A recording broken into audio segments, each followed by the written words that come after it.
Hi whole അസ്സലാമു അലൈക്കും welcome back. ഇന്ന് ഞാൻ കണ്ണൂർ സ്പെഷ്യൽ ആയിട്ടുള്ള വെറൈറ്റി ആയിട്ടുള്ള ഒരു മസാല അൽസയുടെ റെസിപ്പിയുമായിട്ടാണ് വന്നിട്ടുള്ളത്.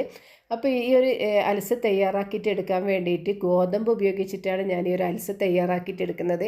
ഇപ്പോൾ എല്ലാ കടകളിൽ നിന്നും കിട്ടുന്നതായിരിക്കും അൽസ ഗോതമ്പ് എന്ന് പറഞ്ഞു കഴിഞ്ഞാൽ കരു, അല്ലെങ്കിൽ കുത്തിയ ഗോതമ്പ് എന്ന് പറഞ്ഞു കഴിഞ്ഞാൽ ഈ ഒരു ഗോതമ്പ് കടകളിൽ നിന്നൊക്കെ വാങ്ങിക്കാൻ കിട്ടും. അപ്പോൾ ഈ ഒരു കുത്തിയ ഗോതമ്പ് വെച്ചിട്ടാണ് ഈ ഒരു മസാല അൽസ ഞാൻ തയ്യാറാക്കിയിട്ട് എടുക്കുന്നത്.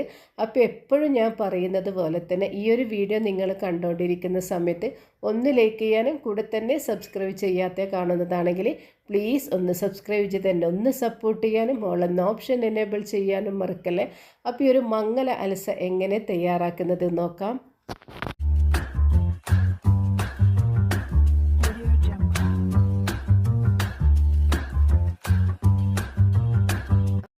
അപ്പോൾ ഞങ്ങളെ കണ്ണൂർ സ്പെഷ്യലായിട്ടുള്ള മംഗല അൽസ എങ്ങനെ തയ്യാറാക്കിയിട്ട് എടുക്കുന്നത് നോക്കാം. അപ്പോൾ ഇതാ ഈ ഒരു മസാല അൽസ തയ്യാറാക്കിയിട്ട് എടുക്കാൻ വേണ്ടിയിട്ട് ഞാൻ നേരത്തെ തന്നെ ഗോതമ്പം കുതിർത്തെടുത്തിട്ടുണ്ടായിരുന്നു.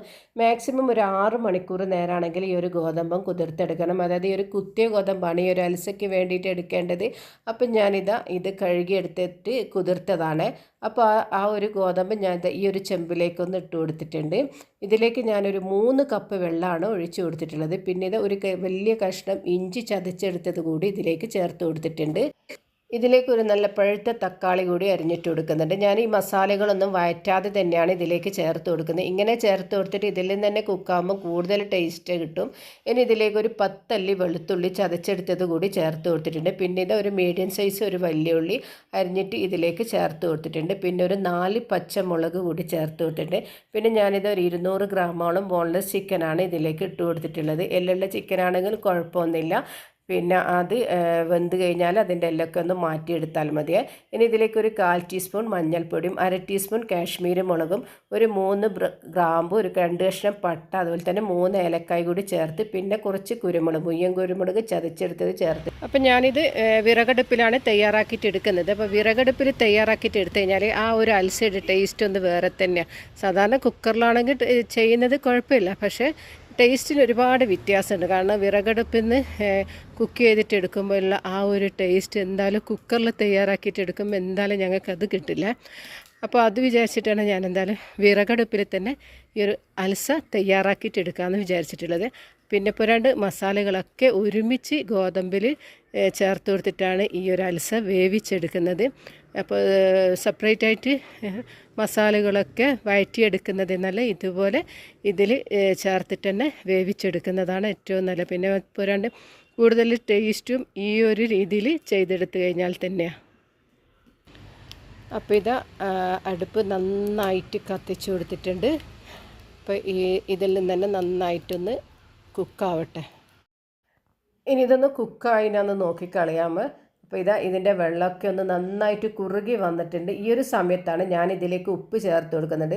എപ്പോഴും അൽസ തയ്യാറാക്കിയിട്ട് എടുക്കുമ്പോൾ ആ ഫസ്റ്റ് ടൈമിൽ തന്നെ ഉപ്പ് ചേർത്ത് കൊടുക്കരുത്. പകുതി, അതായത് 1/2 വേവായാലും മാത്രമാണ് ഇതിലേക്ക് ഉപ്പ് ചേർത്ത് കൊടുക്കാൻ പാടുള്ളത്.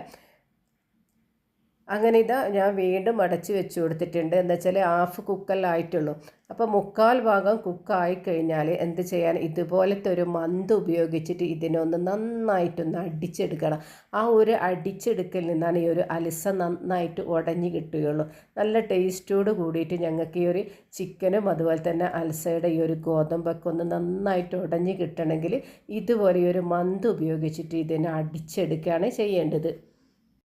അപ്പോൾ അൽസ തയ്യാറാക്കിയിട്ട് എടുക്കുമ്പോൾ വിറകടുപ്പിൽ തന്നെ ചെയ്തെടുക്കാൻ പ്രത്യേകം ശ്രദ്ധിക്കണം. പിന്നെ ഈ ഒരു അൽസയിലേക്ക് ചേർത്ത് കൊടുക്കാൻ വേണ്ടിയിട്ട് 2 ടേബിൾ സ്പൂണോളം മിൽക്ക് പൊടി എടുത്തിട്ടുണ്ട്. അത് 3 ടേബിൾ സ്പൂണോളം വെള്ളത്തിലൊന്ന് മിക്സ് ചെയ്തിട്ട് എടുത്തതാണ്. അപ്പോൾ അത് ഇതിലേക്ക് ഒഴിച്ച് കൊടുക്കുക. നിങ്ങളുടെ അടുത്ത് പാൽപ്പൊടി ഇല്ലെങ്കിൽ നല്ല കട്ടി തേങ്ങാപ്പാൽ ഇതിലേക്ക് ഒഴിച്ച് കൊടുക്കുകയാണ് ചെയ്യേണ്ടത്. ഈ ഒരു സമയത്ത് ഇതിൻ്റെ തീയൊക്കെ ഒന്ന് ഓഫ് ചെയ്ത് കളയണം. എന്നിട്ട് ആ ഒരു കണലില്ല, ആ കണലിൻ്റെ അടുത്ത് മാത്രമാണ് പിന്നീട് ഇതിനെ കുക്ക് ചെയ്തിട്ട് എടുക്കേണ്ടത്.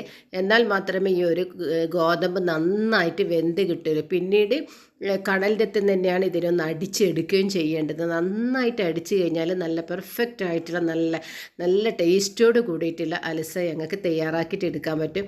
ഇത്ര ടേസ്റ്റ് കിട്ടില്ല എന്തായാലും ഞങ്ങൾ കുക്കറിൽ ചെയ്തെടുത്ത് കഴിഞ്ഞാൽ.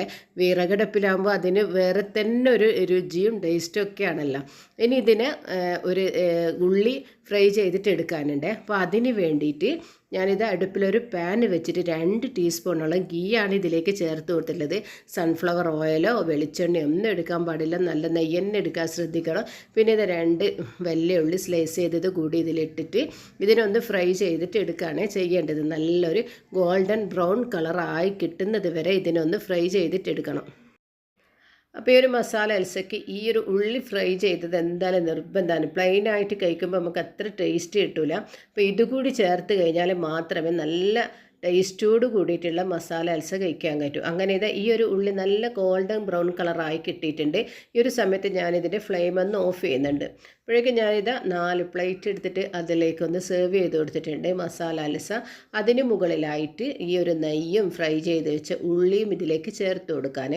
എന്നാൽ മാത്രമേ ഈ ഒരു അൽസ കഴിക്കാൻ ടേസ്റ്റ് ഉണ്ട്. പ്ലെയിനായിട്ട് കഴിക്കുമ്പോൾ ഈ ഒരു മസാല അൽസയ്ക്ക് അത്ര ടേസ്റ്റ് കിട്ടില്ല. ഇതുപോലെ ചെയ്തെടുത്താൽ മാത്രമേ നല്ല രുചിയോട് കൂടിയിട്ടുള്ള മസാല അൽസ കഴിക്കാൻ രസം ഉണ്ടാവും. അങ്ങനെ ഈ ഒരു വീഡിയോ നിങ്ങൾക്കൊക്കെ ഇഷ്ടമായിട്ടില്ല, നിങ്ങൾക്ക് ഇഷ്ടമായിട്ടുണ്ടെങ്കിൽ നിങ്ങൾ ഇന്ന് തന്നെ ഈ ഒരു മസാല അൽസ തയ്യാറാക്കിയിട്ടെടുക്കുക. എന്നിട്ട് ഇതിൻ്റെ ഫീഡ്ബാക്കൊക്കെ എന്നെ ഒന്ന് അറിയിക്കുക. പിന്നീട് നിങ്ങളെ ഫ്രണ്ട്സിനും റിലേറ്റീവ്സിനും ഒക്കെ ഒന്ന് ഇത് ഷെയർ ചെയ്ത് കൊടുക്കാം. അപ്പോൾ ഇൻഷാ അല്ലാഹ് ഇനിയും പുതിയൊരു വീഡിയോയുമായി വരുന്നത് വരെ അസ്സലാമു അലൈക്കും വറഹ്മത്തുള്ളാഹി തആല വബറകാതുഹു.